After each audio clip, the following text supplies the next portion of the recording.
Alors, bonjour à tous, bienvenue sur la chaîne Sous le Capot. Donc aujourd'hui on va continuer la partie mécanique de cette petite Twingo et on va faire les amortisseurs. Alors on commence déjà forcément par lever la voiture et on va enlever donc la première roue. Yep. Voilà.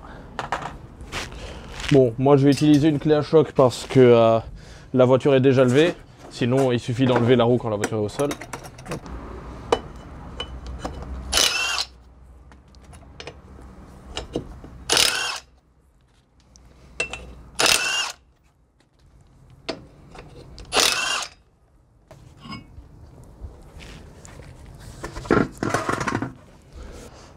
Alors, voilà donc l'amortisseur.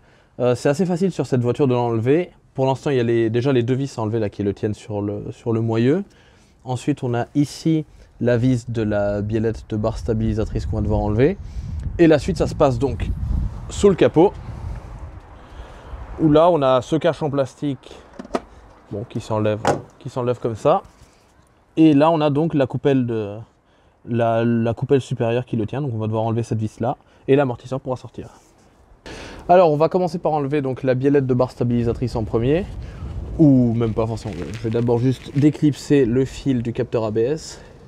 Voilà, comme ça c'est fait, il va pas nous embêter. Ensuite, donc pour la biellette de barre stabilisatrice, donc on va l'enlever d'ici. On va prendre deux clés plates comme ça et on va les mettre de cette manière, comme ça j'ai un bien plus grand bras de levier. Et là, normalement,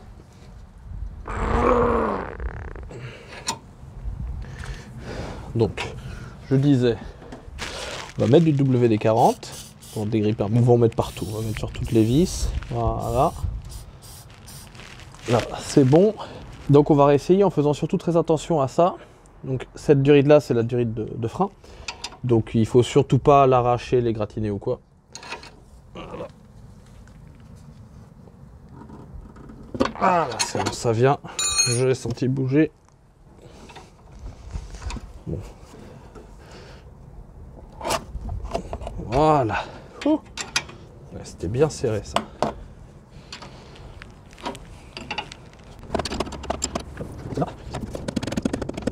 Là, on voit, quand j'essaie de dévisser, on voit que le centre de la rotule tourne avec.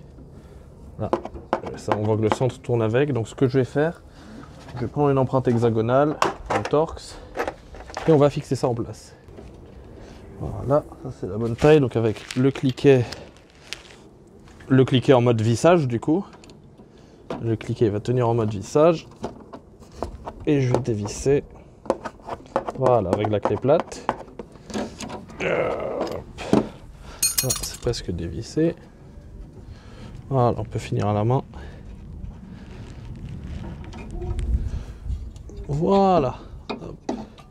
Ensuite, celle-là, je remets l'écrou dessus pour pas le perdre. Voilà, ça c'est fini. Donc là, vient le tour de ces grandes vis. Là, c'est du 18. Elles ne veulent pas venir. Hein. Peu importe le WD-40. Bon, on va prendre une plus grande barre. Une grande barre de distension. Et ça va finir par venir. Hop là. Oui, on voit carrément la barre qui se tord. Oups, l'aile. Bon, dans tous les cas, l'aile elle sera à changer. Je ne sais pas si vous voyez, mais elle est bien enfoncée. Voilà.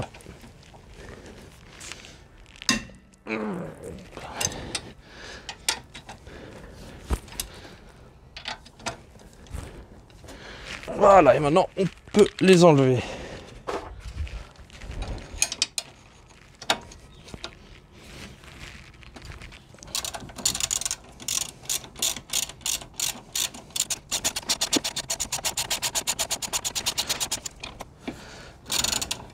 Bien sûr, on remarque bien la position des vis.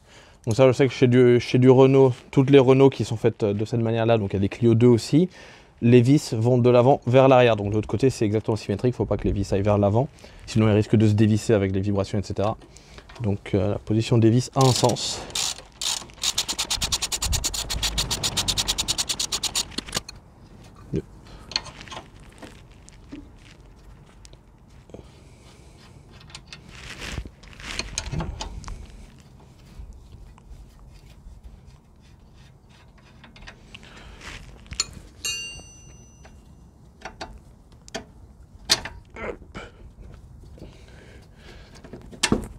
Et d'une.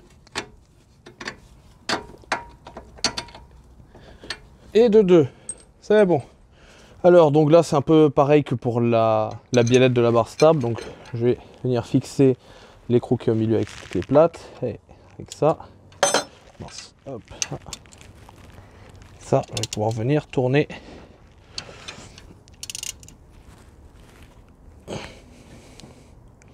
Tu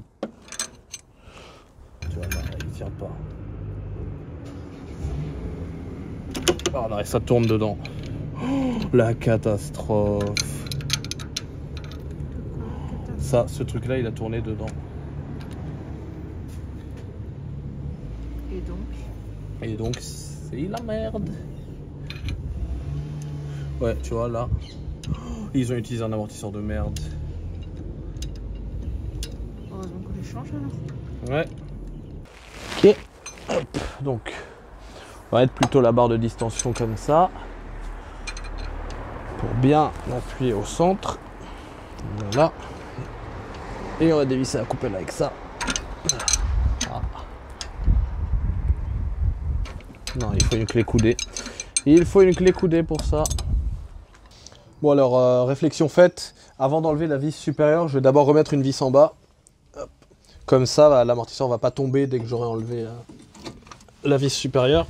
Hop.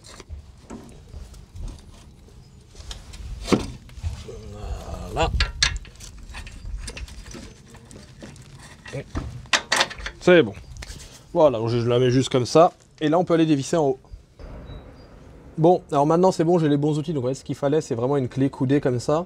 Comme ça, là, on peut dévisser l'écrou tout en maintenant la vis, l'axe central avec le cliquet. Et là, normalement,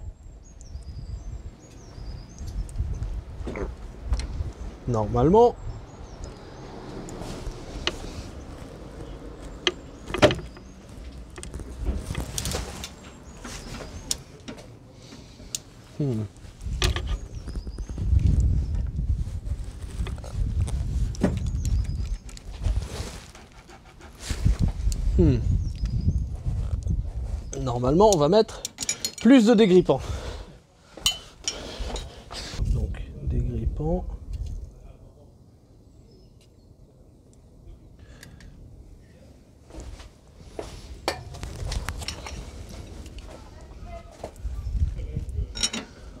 Voir si ça passe mieux.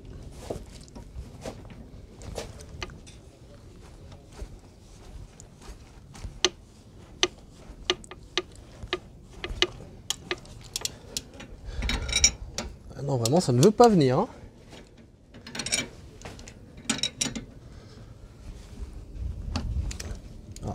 Ah oui, ok, en plus, l'empreinte torque s'est bien foirée au-dessus. Bon, au grand mot, les grands remèdes, je reprends la super technique de rajouter une clé comme ça pour donner plus de bras de levier.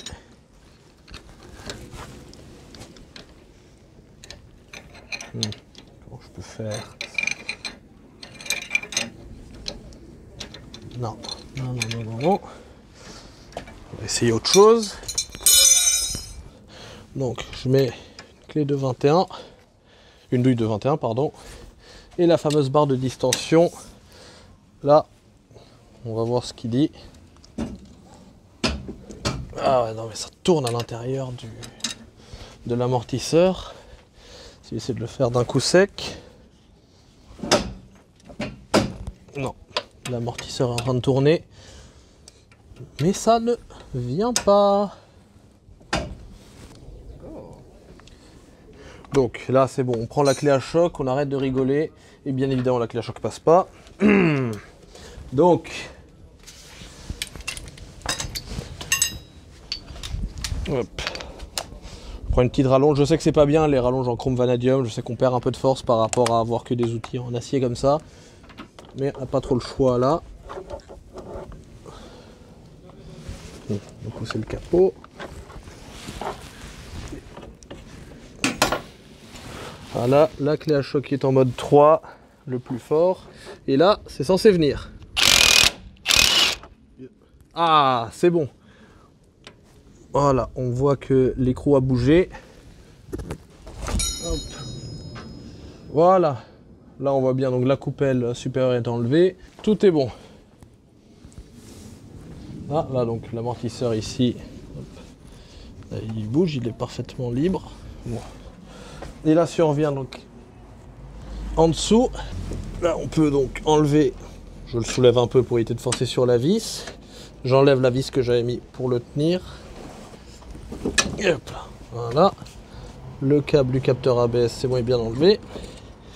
Et là c'est bon, l'amortisseur vient. Fouh.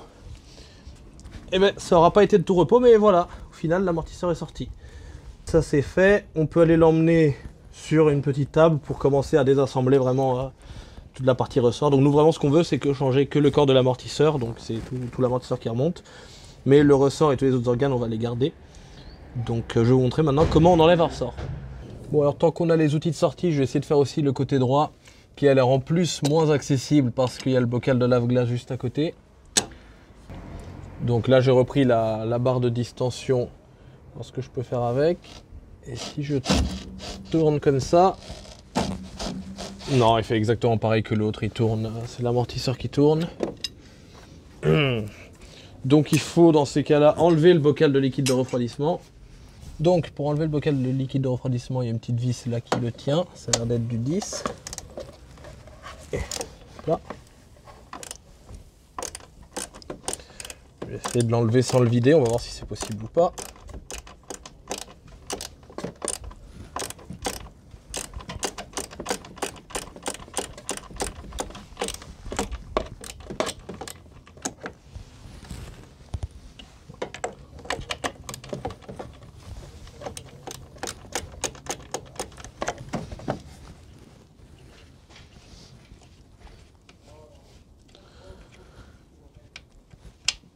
Hop. Là, voilà. Ensuite, bon là il y a un tuyau qui passe par là. Hop.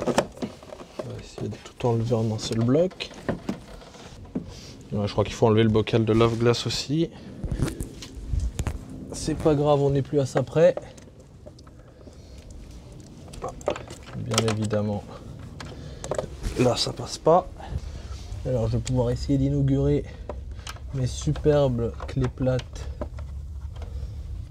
Hop, sans cliquer. Voilà, ça a l'air de marcher.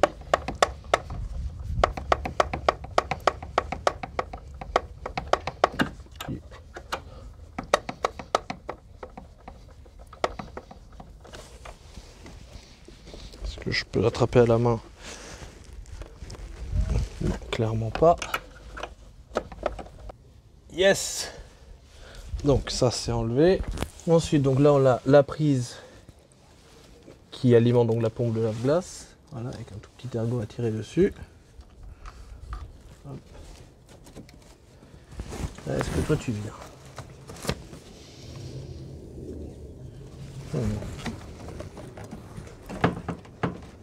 Est-ce que comme ça c'est... Ah non c'est bon. Ok, en tirant c'est venu. Là.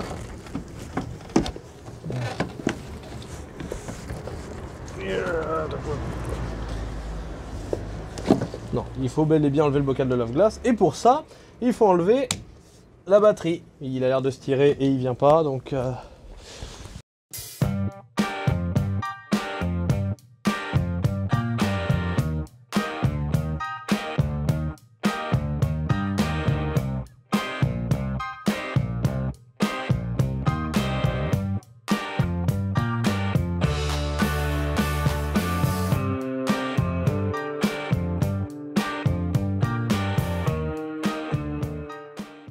Donc pour continuer notre aventure, là, hop, on va mettre ça en bas. Ah ouais, on voit que là il y a un petit ergot, donc ok, le liquide de lave-glace doit rentrer là-dedans. Ah ok, là on peut juste tirer comme ça. Ouais, je crois que je vais l'enlever totalement. Allez. Hop, un tuyau et un tuyau pour l'avant, un tuyau pour l'arrière. Je prends un tournevis plat, ça va être plus facile. Voilà. Oh.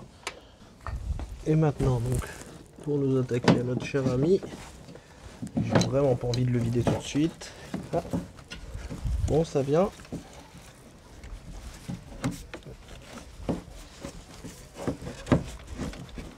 Hop. Ah, voilà. Ouh. Donc, la clé coudée, le cliquet en position serrage.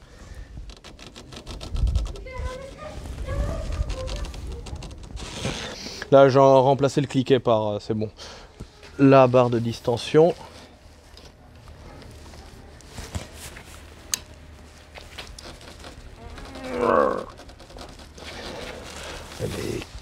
Normalement, il y a un couple de serrage pour ces trucs-là. Je comprends pas qui a serré.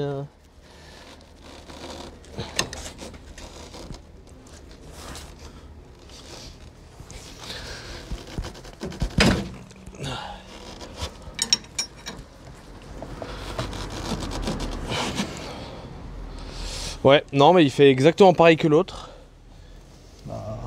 Clé à choc. Hein. Alors, je vais préciser, mais ça, c'est très clairement pas normal. Je sais pas qui a changé ces amortisseurs. Mais normalement, j'ai déjà fait des amortisseurs sur d'autres voitures. Ça vient extrêmement facilement. C'est pas... Je comprends pas pourquoi on a besoin d'arriver à utiliser tant de force pour ça. Voilà. Ah, bah, j'ai trouvé. J'ai trouvé la raison. Si on regarde bien là-dedans à l'intérieur, regardez la quantité de freins filets rouges qu'ils ont mis. Il n'y a pas besoin normalement de freins filets. Ces vis-là, c'est pas des vis qui sont sur d'énormes vibrations. Ouais, bah ça, ok, tout s'explique. C'est bon, c'est clair. Bon, au moins c'est bon, c'est enlevé de ce côté-là. On peut aller faire la suite. Alors, bon, avant de commencer à démonter des amortisseurs, je vais d'abord vous présenter les différents outils qu'on a à notre disposition pour faire ce genre de travail. Donc, d'un côté, on a ces deux petits machins-là. Ça, c'est quoi? Donc, c'est des compresseurs de ressort assez basiques. Ils se mettent donc, hop, ils se mettent comme ça, voilà, là, sur les ressorts. Et en resserrant cette vis, donc on peut venir appuyer sur les spires du ressort et les compresser un peu. Alors bon, même si là, ceux-là, ils ont des petites sécurités, franchement, c'est loin d'être excellent comme outil. D'ailleurs, vous pouvez le voir, si vous regardez là, le pas de vis commence déjà à être un peu abîmé. Et voilà, c'est pas très, c'est la base, ça coûte une vingtaine d'euros, mais c'est pas très sécuritaire. C'est pour ça que là, j'ai pris donc ce petit coffret de compresse-ressort. Donc ce coffret-là est quand même beaucoup plus costaud que les deux petits, enfin vous pouvez voir déjà la différence de taille. Hein. Il est beaucoup plus costaud que les deux petits trucs là. Donc on prend ce gros machin. Et ensuite là on va venir donc rajouter les bons embouts pour venir compresser le ressort. Donc si je prends par exemple celui-là, ouais, celui-là rentre à la perfection. Hop, là on a les vis pour les attacher. J'en prends deux. Voilà, donc ça, on met l'embout là, la vis ici, on peut venir serrer. Bon, la vis c'est surtout par sécurité plus qu'autre chose, donc surtout pour pas que le machin bouge. C'est lourd en plus. Voilà. On met donc l'autre côté, on le centre et on vient mettre la vis dedans. Et maintenant on peut prendre donc l'outil et venir compresser le ressort. On prend notre gros compresse-ressort, le cliquet avec une douille de 24. On vient bon déjà le rapprocher un peu.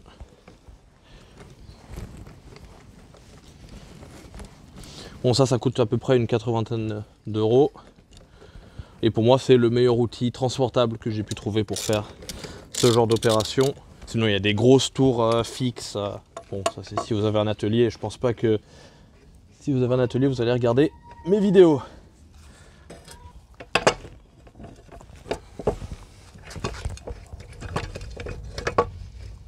Voilà. Hop. Donc.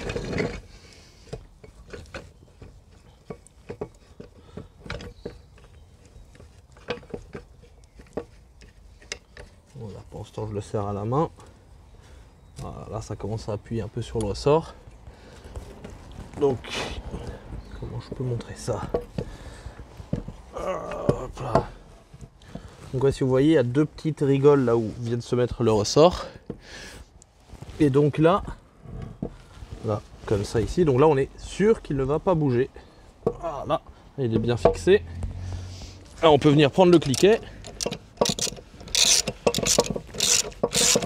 et commencer à compresser le ressort.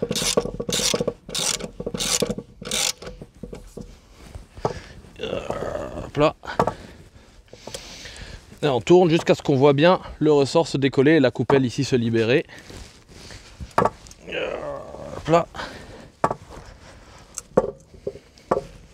Voilà, bon, là l'outil est à fond. Ah, et on voit que là ça a bougé. Voilà, c'est bon. Bon, là on peut bouger l'amortisseur. Donc la prochaine étape, ça va être de venir desserrer l'écrou là qui tient la coupelle pour enlever donc toute la partie coupelle, roulement, etc. Ah, bon, là c'est du 17.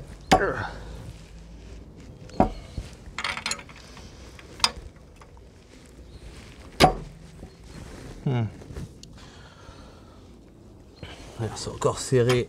Hop, je vais voir avec un marteau. Alors j'ai vérifié.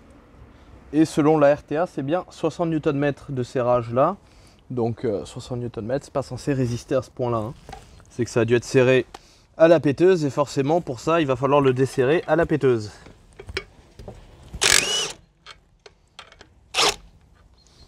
Bon.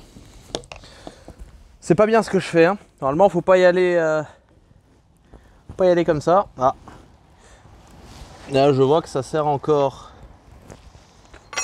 Là, ça tient encore sur le ressort. Donc ouais. Là, vu que ça force encore sur le ressort, ce que je vais faire, c'est que je vais pas finir d'enlever ça. Je vais essayer de mieux le placer. Je vais le serrer. Parce qu'en gros, l'idée c'est cette vis, cet écrou là, il faut l'enlever vraiment quand il n'y a plus de tension sur le ressort. Du tout. Sinon, bah, s'il y a encore de la tension, ça va pas aller.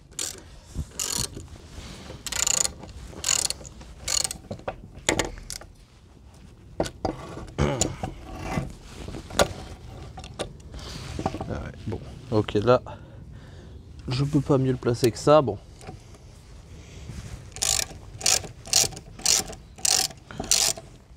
On verra bien à cet endroit-là. Bon, là, on voit que ça force sur l'écrou. On verra quand je vais serrer au maximum si ça continuera de forcer ou pas.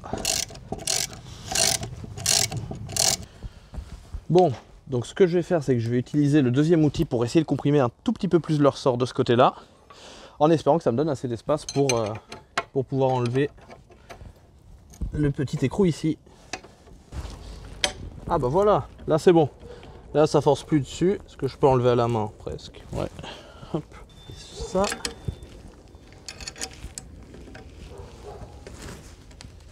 C'est bon, parfait, ça vient à la main. Bon. En plus là on voit. Hop. Voilà. Cet écrou est quand même vachement arrondi, mais heureusement, il y a un nouvel écrou qui vient si je me trompe pas avec l'amortisseur. On va voir ça juste après. Donc là c'est vraiment le moment le plus dangereux juste avant d'enlever l'écrou. Là voilà, moi je vois bien que j'ai du jeu sur tous les éléments de haut en bas, donc ça veut dire que c'est plus en tension. Si jamais vous n'avez pas de jeu, si jamais c'est toujours en tension, il faut surtout pas enlever cet écrou là parce que c'est ça qui empêche tout le système de se séparer. Et donc ça va envoyer ça comme une fusée dans ce qui se trouve derrière. Hein. Donc voilà, de ce côté-là je suis safe, mais si jamais pour vous c'est pas le cas, il faut utiliser d'autres compresses ressorts pour mieux comprimer le ressort. Voilà, hop, je vais tout bien mettre dans l'ordre. Donc on a tout d'abord ça. Ensuite, on a ici, ok, on a un petit truc en métal. Et là, du coup, on a à l'intérieur de ce truc-là, on a ici donc ce qu'on appelle la coupelle, la fameuse coupelle de suspension. C'est juste un ressort qui tourne, comme ça. Voilà. On va remettre ça, histoire de ne pas laisser trop entrer n'importe quoi dedans. Donc ça, c'est un ressort qui tourne. L'intérêt de ce ressort-là, c'est quoi? C'est que l'amortisseur puisse tourner quand vous tournez le volant. Sinon, si l'amortisseur avait été fixé au châssis, vous n'aurez pas pu tourner le volant, ça aurait été assez embêtant. Là, on a le chapeau qui vient au-dessus du ressort. Et maintenant, on peut enlever l'amortisseur. C'est bon. Beaucoup d'efforts, mais c'est bon, l'amortisseur est venu. Il n'a pas l'air en si mauvais état que ça.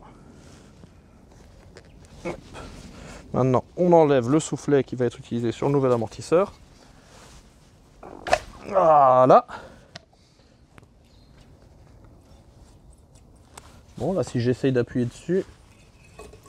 Ah ouais, non. Oula. Ah, il a l'air extrêmement facile à dire. Simple. Ça a l'air simple d'appuyer dessus. On verra si le nouveau c'est pareil ou pas. Hop. Toujours, bien sûr, d'ailleurs je précise, on compare toujours l'ancienne pièce avec la nouvelle, histoire de ne pas se tromper de côté. Parce que là, en l'occurrence, cette petite ailette là qui tient la biellette de bar stab, celle-là elle est symétrique, donc sur l'autre amortisseur elle est de l'autre côté. Là, je remarque qu'il y a une différence. Hop. Une différence principale. Là, il y a le petit truc qui tient le capteur d'ABS. Bon, ça, je verrai ça après. Pour l'instant, le plus important, ça va être de commencer à amorcer le nouvel amortisseur. Donc ça, j'enlève le nouvel écrou. Hop, je peux enlever ce truc là. Voilà. Donc là, ça libère la tige. Vous voyez, elle remonte toute seule. Avec les amortisseurs neufs, ce qu'il faut faire, c'est toujours les comprimer 2-3 fois. Voilà, histoire que tout le gaz et toute l'huile s'assemble bien dedans, enfin se mette bien dedans, vous m'avez compris. Voilà. Ah oui, non, il n'y a pas du tout le même feeling que l'autre. Hop là. Bon, ça c'est pareil, normalement toutes ces pièces-là seraient à changer, mais vu que l'ensemble a été changé il y a à peine 2 ans, je vais tout réutiliser. Donc j'imagine que l'amortisseur a dû soit prendre un nid de poule assez violent, soit juste être défectueux d'usine. Hop, voilà. Donc là, c'est bon. Ça, c'est sorti au maximum. Et donc là, l'idée, ça va être de... Hop, si j'avance ça comme ça. L'idée, ça va être de remettre l'amortisseur dans le ressort et de venir tout remettre à sa place. Donc là, vous voyez qu'ici, il y a une indentation. Là, donc c'est bien là qu'il faut mettre le bout du ressort. Comme ça. Voilà. Là, normalement, ouais, de la même manière, là, il y a une indentation ici. Donc le ressort doit venir là.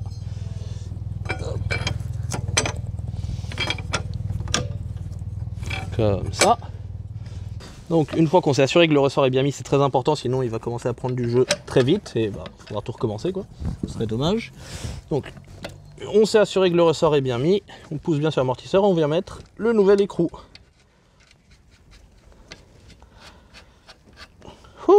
Voilà. Et en gros, une fois que le nouvel écrou est mis en place, on peut commencer à faire machine arrière. Donc là, je vais d'abord commencer par enlever ce compresseur de ressort là. Et maintenant l'autre.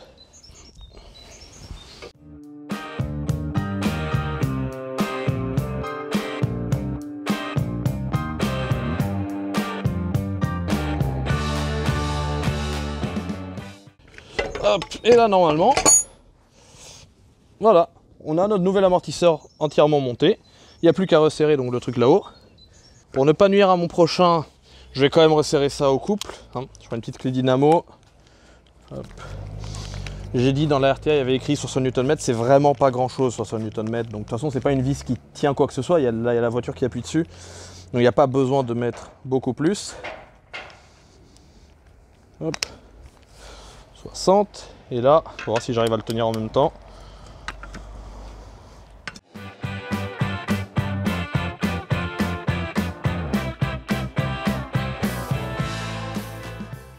Ah. Là. Et là.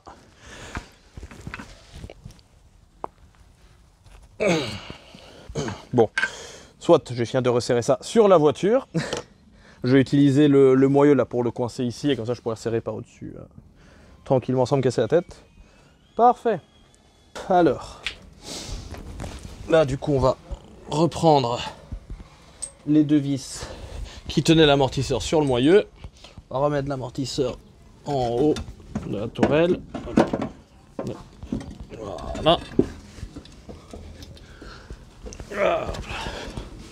On va mettre les vis.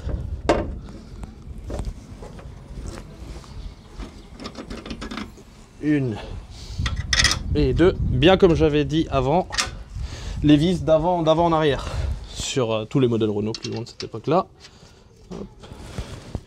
Je mets quand même les écrous au cas où. Voilà. Et maintenant donc je reprends ma clé dynamo et normalement, voilà, hop, l'amortisseur est là et je peux serrer.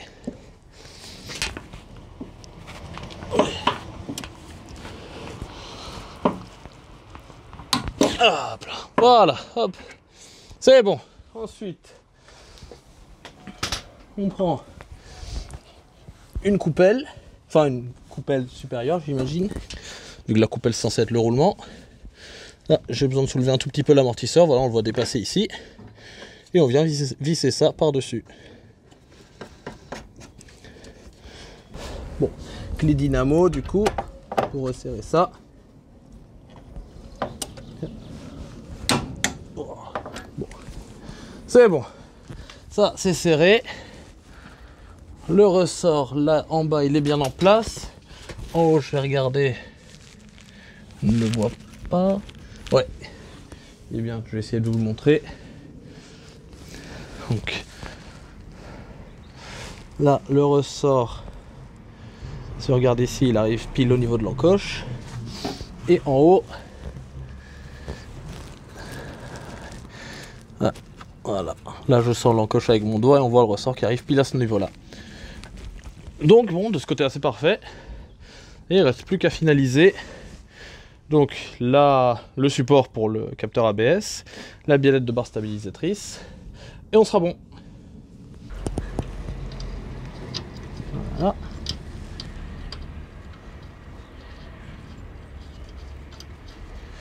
Voilà.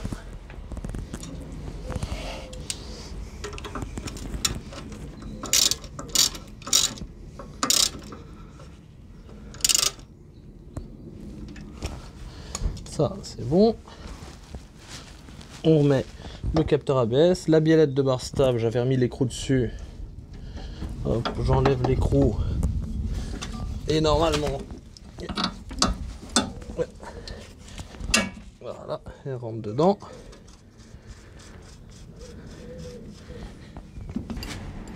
Bon, hop.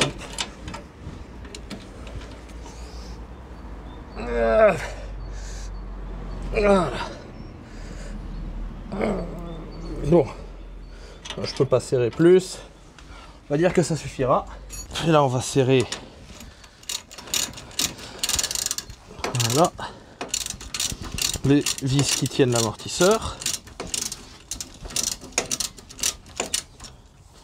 Je sais que certaines personnes disent qu'il faut serrer absolument quand la voiture est au sol, etc. Mais c'est pas le cas pour ça. Il n'y a pas de réglage là-dedans. Tous les vis qu'il faut serrer au couple quand elles sont au sol, c'est tout ce qui va être cylinder block, triangle, rotule, etc. Tout ce qui va être en caoutchouc, quoi. Là, de toute façon, il n'y a pas de réglage, donc ça change strictement rien.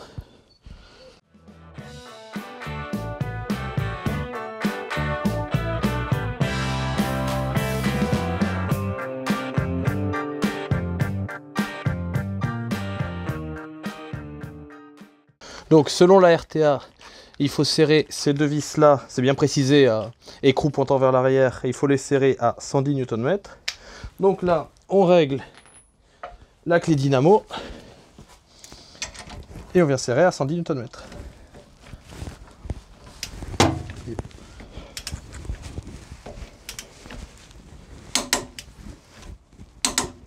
Hop, cette vis là, c'est bon.